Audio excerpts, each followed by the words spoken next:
குறிப்பாக ஒரு 3 IPS officers மேலே அரசு வாகனத்தை தன் உறவினர்களுக்கு, தன் நண்பர்களுக்கு, தனக்கு வேண்டப்பட்டவர்களுக்கு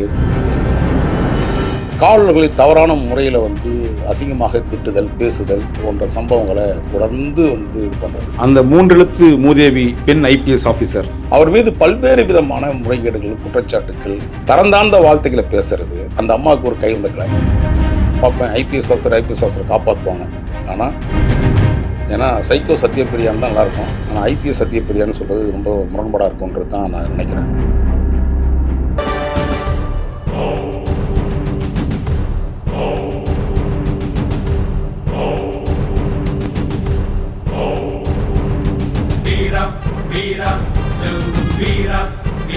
வணக்கம் வார் ரூம் நேயர்களே.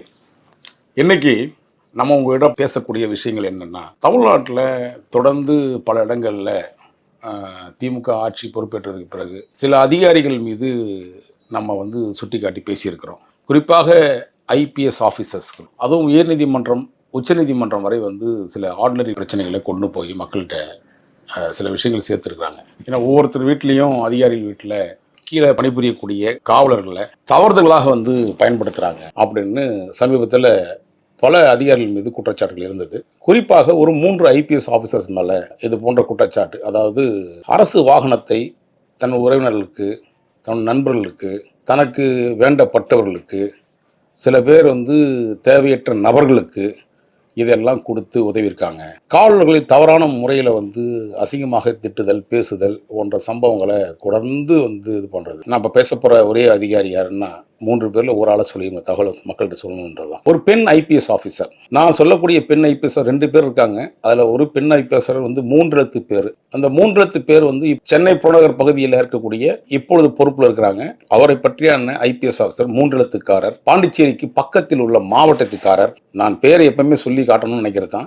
ஏன்னா இது அடுத்தடுத்து அவர்களை பற்றிய தகவலை நிறைய சேகரிச்சிருக்கோம். அந்த 3 எழுத்து மூதேவி பெண் ஐபிஎஸ் ஆஃபீஸர், அந்த ஐபிஎஸ் ஆஃபீஸர் எஸ்பி காலத்திலிருந்து சட்டவிரோதமான செயல்பாடுகளுக்கு தொடர்ந்து செயல்பட்டு வருவார். நம்ம எப்பவுமே காவல்துறை அதிகாரிகள் தவறு செஞ்சால் உடனடியாகவே நம்ம சுட்டி காட்டுவோம். அதே போல் ஒரு பெண் ஐபிஎஸ் ஆஃபீஸர்ஸ், அவர் பேர் சத்யபிரியா. சமீபத்தில் திருச்சி மாநகர காவல் ஆணையராக பணிபுரிஞ்சார். அவர் மீது பல்வேறு விதமான முறைகேடுகள், குற்றச்சாட்டுக்கள், நம்ம கீழே பணிபுரிய அதிகாரிகளை கண்டமையான திட்டுறது, அவர் வீட்டுக்கு வேலை செய்ய துணி துவைக்கிறது, அதுக்கு ஒரு 10 காவலர்களை போட்டுக்கிறது, அவருக்கு ஒதுக்கப்பட்ட வாகனங்கள் எல்லாத்தையுமே கொண்டு போயிட்டு அவர் உறவினருக்கு, நண்பர்களுக்கு, சில பேருக்கு அனுப்புறது, இதெல்லாம் ஒரு குற்றச்சாட்டாக நம்முடைய தமிழக டிஜிபிக்கு அது தொடர் குற்றச்சாட்டாகவே வந்துச்சு. அந்த அம்மையார் எப்படின்னு கேட்டிங்கன்னா சத்யபிரியா. என்னை பொறுத்த வரைக்கும் அந்த சத்யபிரியா என்கின்ற ஐபிஎஸ் ஆஃபீஸர் ஒரு சைக்கோ தனம் பிடித்தவர். ஏன்னா சைக்கோ சத்யபிரியான்னு தான் நல்லாயிருக்கும். ஆனால் ஐபிஎஸ் சத்யபிரியான்னு சொல்கிறது ரொம்ப முரண்பாடாக இருக்கும்ன்றது தான் நான் நினைக்கிறேன். சில பேரை பார்ப்பீங்க வாகனத்தில் போகும்போது, கார் மேலே சீட்டில் உட்கார்ந்த உடனே கீழே போனோம்னா மனுஷனே கிடையாது. சைக்கிளில் போனோம், 2 வீலரில் போனோம், மனுஷனாவே கூட மதிக்கிறது இல்லை.